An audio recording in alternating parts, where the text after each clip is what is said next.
Yo, welcome back everybody to a brand new video here on the second channel, and we got some more new reveals to look at here for some new cards in our Stellar Miracle set that's coming out in Japan. And some of these new cards are pretty insane. We got a brand new item and a brand new supporter card that honestly are just kind of nutty. I'm not gonna lie, Pokemon might have overcooked with some of these new cards because they are pretty crazy. We got a couple of new EXs, another Stellar EX with the Lapras EX, and we got our first Hydrapple EX, and definitely excited to take a look at these brand new cards here, because some of them, like I said, are pretty darn good, especially for the colorless type specifically. But yeah, before we get in the video, if y'all are new here to the second channel, make sure to subscribe down below. We're on the road to 15k subs. If you go on to enjoy the video, leave a like and let me know what you think of these cards down in the comments below. Now, I'll leave a link to PokeBeach here, the site I'm using for today's video, if you want to go read any of these cards for yourself. So, starting things off, we do have the new Applin Dipplin line. Obviously, nothing too crazy. Dipplin, we already have a Dipplin in the format that's technically good with Festival Lead, but like I said, we got our first look at a Hydrapple EX, which we have not gotten this Pokemon yet at all in the form of a card, so it's finally time. Now, it is a Stage 2 that does evolve from Dipplin, so you would have to use Rare Candy. It does have an ability, though, Ripe Charge. Once you're in turn, you can attach one basic Grass Energy from your hand to one of your Pokemon. If you do, heal 30 damage from that Pokemon. So, not a bad ability, because not only is it an energy acceleration ability, but you're also healing one of your Pokemon. Now, this card could actually be pretty good in combination with, of course, Teal Mask Ogerpon EX, because Ogerpon can also put energy into play. And the big reason why you're going to want to do that is because of Hydrapple's Syrup Storm attack, which for 2 colorless energy does 30 damage plus 30 more damage for each grass energy on all of your Pokemon. So, with Hydrapple's own ability, on top of spammy Teal Mask Ogerpon, you can really snowball a lot of grass energy into play really quickly, and then all of a sudden, Hydrapple is doing a buttload of damage. It's nice to see grass Pokemon finally get some, decent attackers. I mean, grass has really been struggling. You could play this card with Toedscruel EX if you want. Not only because you can put energy in play for Toedscruel's attack, but you can also use Toedscruel to help you against Sableye and Dragapult. Mainly, one of the issues this deck might face is your Applins only have 40 HP. They are very easy liabilities. So, definitely an interesting EX card. It's not bad. It is a Stage 2, which is really the only thing holding it back, but it does synergize nicely with Ogerpon, and I think that's going to be a big deal. So, not a bad EX card. Definitely could be playable. Charizard isn't as popular as it used to be, obviously, in the format right now. But hey, you know what? You never know. Charizard might become meta still, and, maybe eventually this will be a good counter to Charizard, especially once Radiant Charizard rotates out of the format. All right, next up, we got Stellar Lapras EX here. It is a Stellar type. We see that it is a water Pokemon. It's got that Terra ability, or effect, or whatever you want to call it. It's got 2 different attacks. The first attack for 1 water energy does 40 damage plus 40 more damage for each energy on this Pokemon, so it does 40 times the amount of water energy on it, which is, it's fine. It's not terrible because, it's like the new Kingdra EX we're getting in Shrouded Fable, which does more damage for each energy on it, whereas, the other big basic water Pokemon in the format, Shampoo EX, you have to put energy on it, and then you have to discard the energy, so you constantly have to snowball things together, where Lapras, just put a bunch of energy on it. If they don't knock it out, well, the energy stays on it. It's not like KO in the back's Caliber is really going to do them any good. Now, it's got 220 HP, so it is kind of fragile. I mean, it's really nothing to write home about, in all honesty. It's like an okay card. But its main other attack here might be okay for a Metal, a Water, and a Psychic Energy. It does allow you to look at the top 20 cards of your deck, attach any number of energy you find there to your Pokemon in any way you like. That's kind of ridiculous. Now, I don't quite know the best way to play this attack due to its awkward energy cost, right? A Water, Psychic, and Metal energy. It's quite expensive.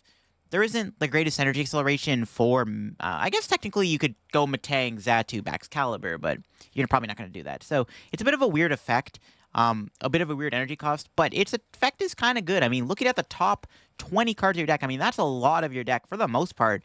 You might be looking at more than half of your deck, and you get to put all the energy you find there into play. So, in theory, if you could get this off turn 2 somehow, whether it's with Mirage Gate or some weird method, if you can actually power this attack up, you theoretically could set up an insane board because of how much energy you can put into play. I mean, 20 cards is a lot of cards, and if you are playing a lot of energy, you can potentially put 10 energy in a play in a single turn, which is ridiculous. So this card is definitely really interesting. I'm not sure how good it will be. I think, honestly, this card ever sees play, it might just be for that other attack, just because of how insane the effect is of putting that much energy in a play. It's kind of bizarre. We got a brand new Dreadnought here with the ability Impregnable Shell. If an attack from your opponent's Pokemon would do 200 more damage or more to this Pokemon, prevent that damage. That's not bad. Technically, that means this Pokemon has, the ability to just take a hit from, like, Charizard. Like, imagine Charizard.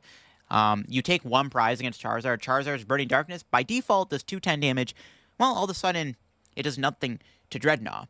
That's kind of funny. Obviously, they can chip away at it with little attacks, and there are other Pokemon in the format that can do damage, like Raging Bolt can manipulate the damage they do, but linear decks like Dragapult and Charizard that specifically are stuck doing default damage, I think actually this card could be kind of annoying to play against. This actually could be a really good card for control decks, actually.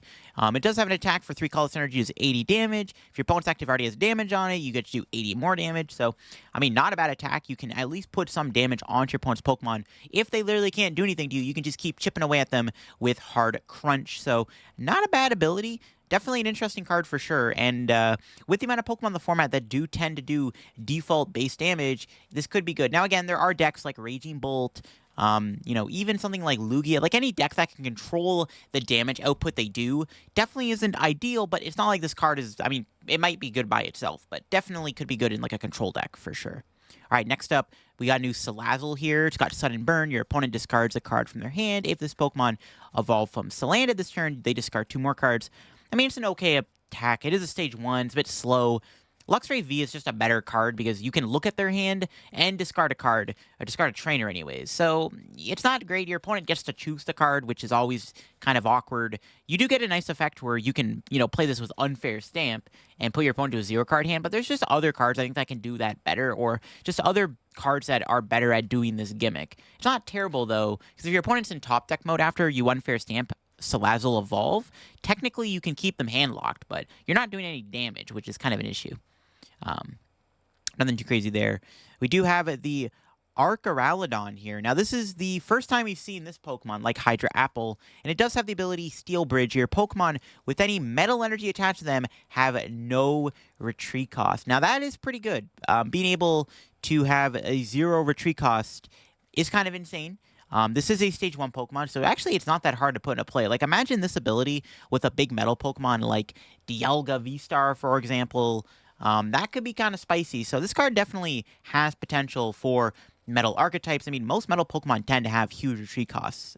Like, Melmetal EX, Melmetal VMAX, Copper EX. All these Pokemon have big retreats. So Archaludon actually isn't terrible for those decks. Giving them the additional retreat is good. But it's any Pokemon Metal Energy in general. So, like, you can play this with almost anything, which is nice. I think that does boast nicely for Archaludon, not just for metal decks, but if you were to play a deck with Luminous Energy or Legacy Energy, that could be pretty good. I'm not sure if there's any decks out there that actually will do that right off the bat. Like, I can't think of any deck that would immediately get value out of Steel Bridge. There's not really any, like, Luminous Energy. Like, I guess Armor Rouge, I guess Lugia, but, like, you don't really need to play this in Lugia. Like, it's more or less just really good for metal decks specifically, but you know what, if we ever get some kind of cool energy, rainbow energy moving around type deck, maybe this could actually be good in that deck, which isn't bad. It's a 1 prize or 2.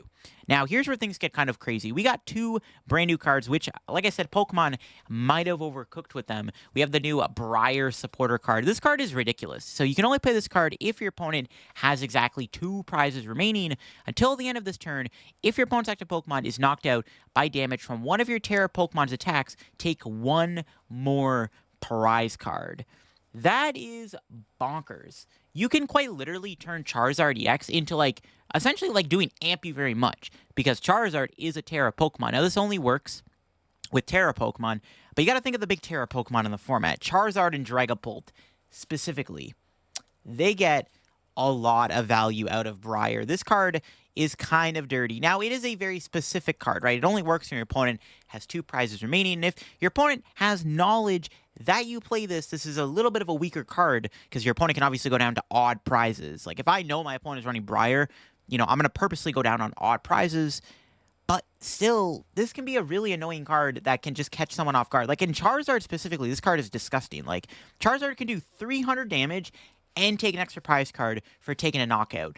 That sounds kind of dirty. A lot of the time, this could win you the game because, I mean, if you think about it, you can take 3 prizes in one turn with a Charizard EX, or even take 3 prizes in one turn with Dragapult. Like, any big Terra Pokemon gets a ton of value from this card. This card definitely is kind of broken.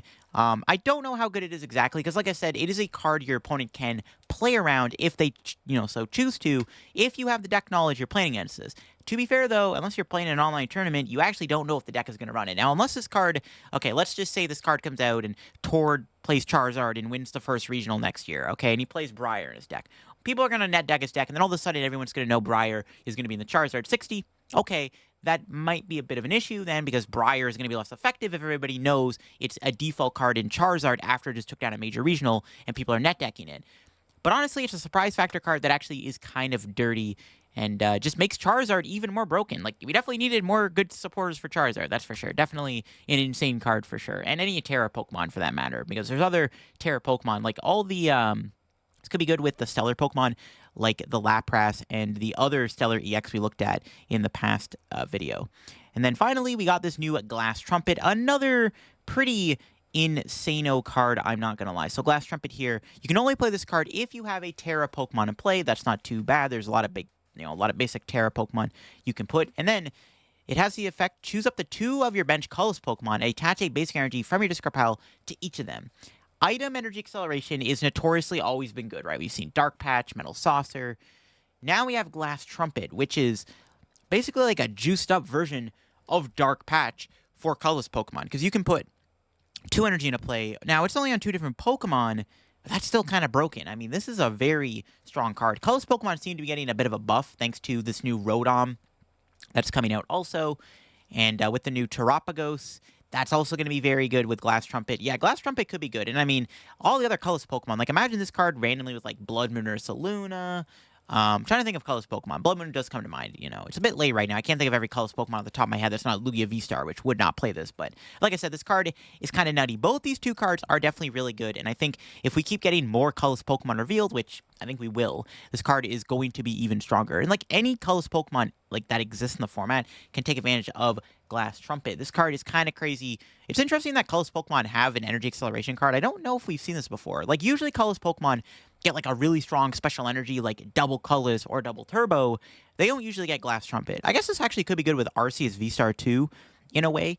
You'd have to have a Terra Pokemon to play for your Arceus, but this could be good with like Arceus, I guess. Yeah, it's kind of crazy. Colorless Pokemon are finally, I mean, I don't even want to say finally, because there's always been good colorless Pokemon in the format, but colorless Pokemon are finally getting like their own archetype, which is kind of interesting. We haven't seen that before, because usually colorless Pokemon are really good, but they kind of flow with other different Pokemon, like Arceus with all these other types, Lugia V-Star with all these different attackers. Like, we haven't really seen a colorless archetype be its own thing in a while. Not since, like, Mega Rayquaza, maybe. So it is cool to see that. But yeah, these 2 cards are definitely really good. The new Brier definitely could be pretty game-changing. And those are also the new brand new cards revealed. The Hydrapple could be decent with Stellar Mask, or Teal Mask Ogerpon. Again, the name's mixed up here. Lapras seems kind of interesting too. Let me know if you find any interesting ways to make Lapras work, because that attack definitely is really, really strong if you can actually pull it off in a timely manner. Like, I'm not talking late game, I'm talking early game. The Lapras seems really good. But yeah, definitely some very strong new cards that got revealed here that are definitely going to elevate the Stellar Miracle set quite a bit. And I'm sure we got even more cards on the horizon yet to be revealed that actually could also flow nicely with some of these other new cards, like the new Supporter or the new Glass Trumpet. So definitely some insane new cards for sure. Let me know what you think of them down below. Do you think Pokemon was cooking a little too hard with these? Let me know. And I'll leave a link to Pokebeach if you want to go check out and read these cards for yourself. And that'll be for me. If you enjoyed the video, leave a like, subscribe down below. We're on the road to 15K subs. It'd be greatly appreciated. And I'll catch you on another video. Bye-bye.